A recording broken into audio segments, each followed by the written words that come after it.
Qu'est-ce qui va être le déclic pour que, au bout de 40 ans, eh ben, ils se disent, il faut que je transforme cette douleur en autre chose. Et c'est à ce moment-là qu'il va devenir le témoin et le dernier témoin d'Oradour. Et en filigrane de tout ça, il y a des petites apparitions, donc de moi, qui, en fait, il y a plein de petits cailloux qui font que sur son parcours de témoin, j'ai quasiment toujours été là et associée.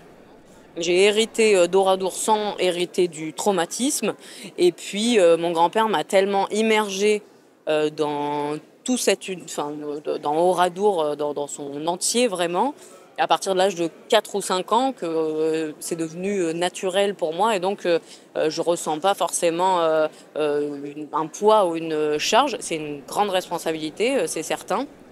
C'est beaucoup de travail, c'est aussi une immense richesse, hein. Je sais que il y a beaucoup de choses que j'ai fait dans ma vie que j'aurais pas pu faire sans Oradour, des rencontres aussi.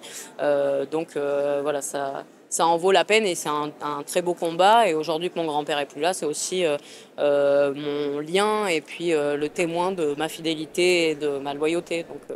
La BD, il en parlait déjà depuis un certain temps. Pour lui, c'était important de se dire il faut qu'on transmette notamment aux plus jeunes. Et comment on fait pour parler aux plus jeunes? C'était aussi un de mes rôles à ses côtés où il disait toi, tu as les codes de cette nouvelle génération, tu vas m'aider et pouvoir me dire ça, il faut pas le faire et ça, on peut le faire. Donc la BD, il avait déjà dit je pense que ce serait une bonne idée. Moi, j'ai commencé à travailler sur ce projet de bande dessinée. Il était malheureusement déjà parti, mais ça a été aussi pour moi une façon de lui rendre hommage et ça s'est fait dans les mois immédiatement après son décès. Et donc, ça m'a permis aussi de l'avoir toujours avec moi, puisque je le voyais dessiner sur les planches. Et donc, je pense qu'il aurait été particulièrement heureux et fier de cette bande dessinée.